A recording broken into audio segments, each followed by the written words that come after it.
Hello दोस्तों, स्वागत है आपका एक नई वीडियो में। मेरा नाम हिमांशु सिंह है। जैसा कि आप लोग जानते हैं कि हमने आरआरबी एनटीपीसी और आरआरबी ग्रुप डी के लिए एक वीडियो स्ट्रेटजी स्टार्ट की है, जिसमें मैंने आप लोगों को स्टडी सोर्सेज क्या क्या आपको सोर्सेज फॉलो करने हैं, कौन सी बुक्स फॉलो करनी है, अगर यूट्यूब से लेक्चर ले रहे हो तो कौन से लेक्चर जो आपको फ्री में अवेलेबल है यूट्यूब से, उन सभी से आप अपना सिलेबस कंप्लीट कर सकते हो।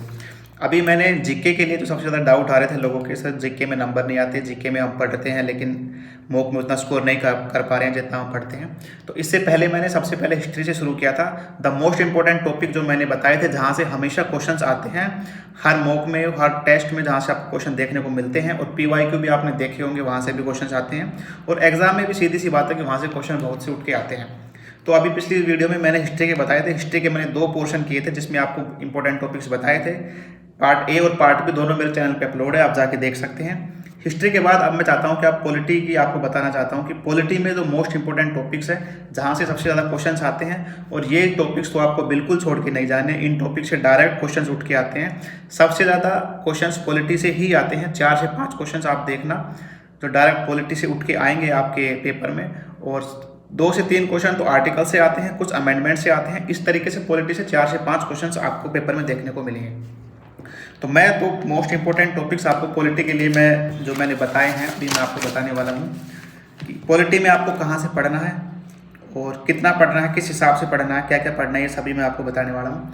सबसे पहले तो जैसे मैं हर वीडियो में बताता हूँ कि जो जीके के लिए किरण वन लाइन की जो बुक है, हर बार मैं आपको दिखाता भी हूँ, बताता भी हूँ।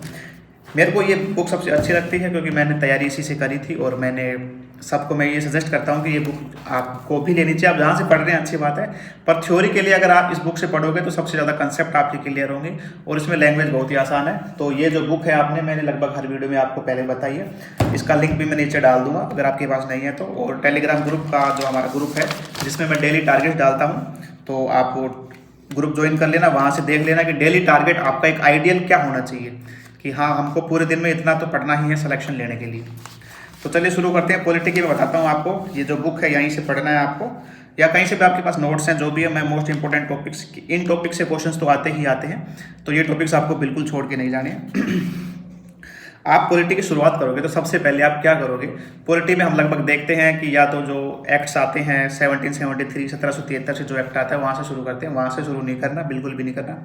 सबसे पहले आपको डायरेक्ट पॉलिटी में आर्टिकल्स खोलने हैं, और आर्टिकल्स में भी आपको भाग 5 जो संघ है, यूनियन है हमारा, वहाँ से शुरू करना है। डायरेक्ट आपको वहीं से पढ़ना है कि भाग 5 में जो आर्टिकल स्टार्ट होते हैं, 52 से आर्टिकल स्टार्ट होते हैं।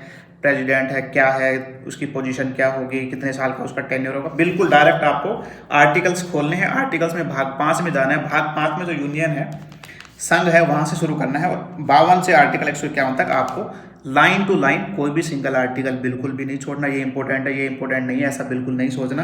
आर्टिकल्स के लिए मैं हमेशा बोलूँगा कि आर्टिकल्स आपको पढ़ने हैं, बिल्कुल थोरोली पढ़ने हैं आपको। कोई भी आर्टिकल अगर आपको याद नहीं करना, लेकिन उस पर नज़र जरूर मारिए कि हाँ ये कभी भी आ सकता है। अगर आया पेपर में तो मेरे से गलती होने के चांसेस बिल्कुल 0 रहेंगे, बिल्कुल नील रहेंगे। भाग 5 पढ़ना है, आर्टिकल 52 से आर्टिकल 151। उसके बाद आपको भाग 6 पे जाना है, संघ के बाद में राज्य। 5 और 6 एक साथ क्यों पढ़ने हैं, क्योंकि 5 पढ़ने के बाद में 5 में कुछ आर्टिकल्स ऐसे हैं, जैसे 5 पढ़ोगे उसमें आप 79 ऐड करोगे तो वही सेम चीज़ राज्य के लिए लागू हो जाएगी। ये आप लोगों को पता भी होगा, आपने बहुत वीडियोज़ में भी देखा होगा, बहुत से टीचर्स भी ये बात बताते हैं। इसलिए 5 और 6 सबसे पहले 5 ही पढ़ना है। और जो संघ है वो सबसे बड़ा है, सबसे ज़्यादा आर्टिकल्स इसी में ही है। तो एक बार आप 5 खत्म कर लोगे, भाग 5 और भाग 6 खत्म कर लोगे, तो लगभग आपका जो आर्टिकल्स वाला पोर्शन है उसका एक मेजर पोर्शन आप खत्म कर चुके होंगे। भाग 5 और भाग 6 करने के बाद भाग 6 में 152 से 238 तक है, और भाग 5 में 52 से 151 तक है। ये आपको मतलब बिल्कुल थोरोली आपको सबसे पहले पॉलिटी में खोलते ही आपको यही चीज़ पढ़नी है। इसके बाद में आप आर्टिकल 1 है वहाँ से शुरू करोगे। आर्टिकल 1 में भाग 1 से भाग 4 तक जो है वो पढ़ना है आपको। सबसे पहले भाग 5 भाग 6, उसके बाद पीछे जाके भाग 1 से भाग 4 आपको डायरेक्ट पढ़ना है। इंपॉर्टेंट भी है, यहाँ सारी चीज़ें आती हैं, आपको भी पता है। भाग 1 से भाग 4 में बहुत से आर्टिकल्स हैं, जहाँ से मेजर क्वेश्चन उठता है पेपर में, हमेशा वो क्वेश्चन आते हैं, तो आपको ये बिल्कुल भी नहीं छोड़ना। इसके बाद में आपको भाग 7 पढ़ना है। ये मैं ग्रुप पे भी डाल दूंगा किस तरीके से आपको पढ़ना है। पढ़ने का एक तरीका होता है, जिस तरीके से आप पढ़ोगे चीज़ें आपस में कनेक्टेड होंगी तो आसान हो जाती हैं। ऐसे तो हम भी खोल के, बहुत से लोग हैं पहले आर्टिकल से खोल के बैठ जाते हैं, सारा पूरा पढ़ते हैं, लेकिन वो चीज़ वर्थ इट नहीं है, उसका इतना फायदा आपको नहीं होगा। इसलिए एक स्ट्रेटजी होनी चाहिए। तो आपके लिए वो स्ट्रेटजी मैं आपको बता रहा हूँ कि कैसे पढ़ना है। 5 के बाद में 6 पढ़ना है, 6 के बाद में भाग 1 से भाग 4 पढ़ना है, उसके बाद में भाग 7 पढ़ना है। भाग 7 पढ़ने के बाद अब इसके अलावा जो भी बच गए, जितने भी भाग बच गए वो सारे आपको पढ़ने हैं अब। लेकिन जो मेन है भाग 5, 6 और 1, 4 और उसके बाद में भाग 7, ये चीज़ें पढ़ने के बाद में आपको जो जितने भी आपके बच गए हैं, जितने भी आर्टिकल्स बच गए हैं, उनको छोड़ना नहीं है, उनको बिल्कुल पढ़ना है, थोरोली पढ़ना है, उसको बुक से पढ़ना है, जो मैंने बुक आपको बताई है। इसके बाद में क्या करना है, ये आपने जैसे ही आर्टिकल्स आप पूरे खत्म करोगे, सबसे पहले आर्टिकल्स ही खत्म करने हैं, जिससे लोगों को सबसे ज़्यादा डर लगता है कि हम भूल जाते हैं, पढ़ लेते हैं, समझ में आ जाता है, इसलिए सबसे पहले आपको ये ही खत्म करने हैं। ये खत्म करने के बाद में जो मेकिंग ऑफ कॉन्स्टिट्यूएंट असेंबली है, जो संविधान सभा है, जो उससे पहले इंटरिम गवर्नमेंट थी, इंटरिम गवर्नमेंट में कौन सा मिनिस्टर के पास कौन सी मिनिस्ट्री थी, ये सारी आपको पता होनी चाहिए। और संविधान सभा जो बनाने में जो जो चीज़ें हुई, जहाँ से एक्ट स्टार्ट हुए, जो भी है सारी चीज़ें वो आपको पढ़नी है। ये मैं ग्रुप पे भी डाल दूंगा कैसे कैसे आपको पढ़ना है, इसका गठन कब हुआ, कौन मिनिस्टर किसके पास क्या था, सब ये आपको पता होना चाहिए। इंटरिम गवर्नमेंट के सभी गवर्नमेंट आपके पता होने चाहिए भाई, उस टाइम पे डिफेंस मिनिस्टर कौन सा, एजुकेशन मिनिस्टर कौन था, ये सारी चीज़ें, ये सारी मिनिस्ट्री आपको पता होनी चाहिए। और उसकी जो समितियां हैं, प्राक्कलन समिति है, जो भी समितियां थी उस टाइम पे कि उसका कौन अध्यक्ष था, ये सारी चीज़ें ये आपको पता होनी चाहिए।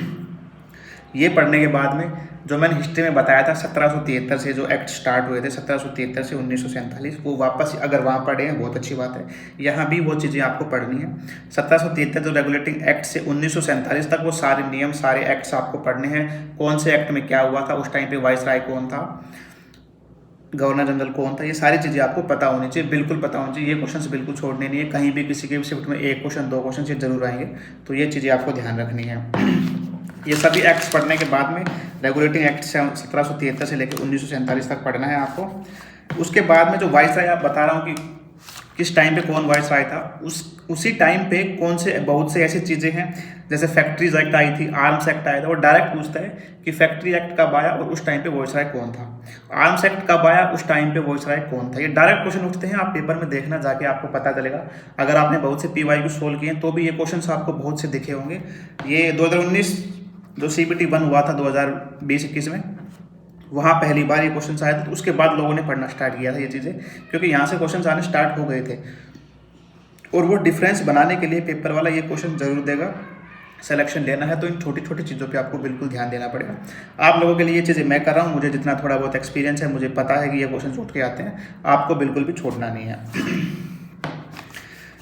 सेंसस किसके टाइम पे हुआ, पहला सेंसस किसके टाइम पे हुआ था, रेगुलर सेंसस किसके टाइम पे हुआ था, प्रेस एक्ट जो था उस टाइम पे कौन था, उसने हटाया किसने, लगाया किसने, उस टाइम पे आपको पता है, आप तैयारी कर रहे हो कि ये चीज़ें इंपॉर्टेंट है और हमेशा पूछते हैं ये चीज़ें, बार बार वो चीज़ रिपीट भी करता है ये चीज़ें, ऐसे नहीं कि उसने एक बार पूछ के छोड़ दिया हो।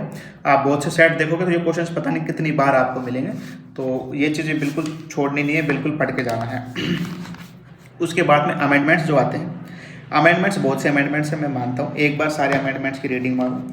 मोस्ट इंपॉर्टेंट आपको भी पता है कौन से, अगर नहीं पता है तो मैं उस पर वीडियो डाल दूँगा कि ये तो मोस्ट इंपॉर्टेंट अमेंडमेंट्स हैं, लेकिन एक बार आप गो थ्रू सबके हो जाओ कि हाँ भाई ये अमेंडमेंट्स हैं, ताकि देखते ही आपको आइडिया लग जाए। 42वां संविधान संशोधन है, सबको पता है ये, और 51-52 है, ये सबको पता है कि ये इंपॉर्टेंट है। एक बार रीडिंग मारो, अगर आप बोलोगे कमेंट करके मेरे को बताना कि सर अमेंडमेंट्स आप बता दीजिए टॉप अमेंडमेंट्स की, ये तो याद होने चाहिए, मैं उसके लिए भी आपके लिए एक वीडियो डाल दूँगा।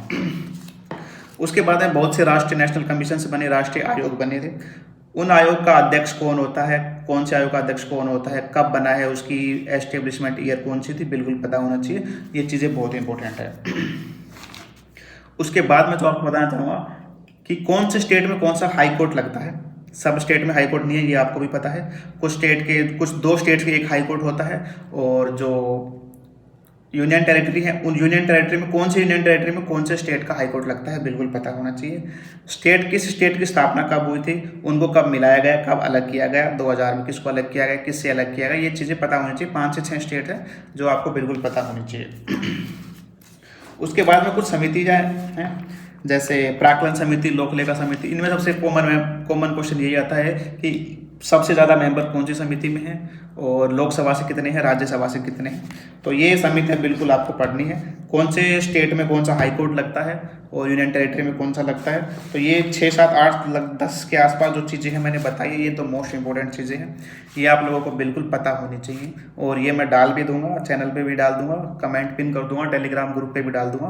तो ये देखना है और मोस्ट इंपॉर्टेंट है, यहाँ से क्वेश्चन आएंगे, इन चीज़ों को अच्छे से पढ़ के जाना है, बिल्कुल भी नंबर नहीं कटेगा आपको, मेरी गारंटी। तब तक के लिए पढ़ते रहिए, कोई दिक्कत हो तो मेरे को बता देना, मैं लगभग सभी कमेंट का और जो टेलीग्राम पे आप मैसेज करते हो मैं रिप्लाई दे देता हूँ। तब तक के लिए पढ़ते रहिए। इसके बाद में जो इकोनॉमिक्स हो गई और मिसलिनियस भी बताऊँगा मैं, मिसलिनियस में क्या इंपॉर्टेंट है क्या नहीं है। तब तक के पढ़ते रहिए और कोई दिक्कत हो तो आप मेरे को कमेंट में बता सकते हो या डायरेक्ट आप हमारे टेलीग्राम ग्रुप से जुड़ जाना। मैं वहाँ पे डेली टारगेट डालता हूँ, डेली टारगेट पूरा करो, सेक्शनल और फुल मौका बिल्कुल भी नहीं छोड़ना है, आपको डेली देना है वो। ठीक है, धन्यवाद दोस्तों, तब तक के लिए पढ़ते रहिए।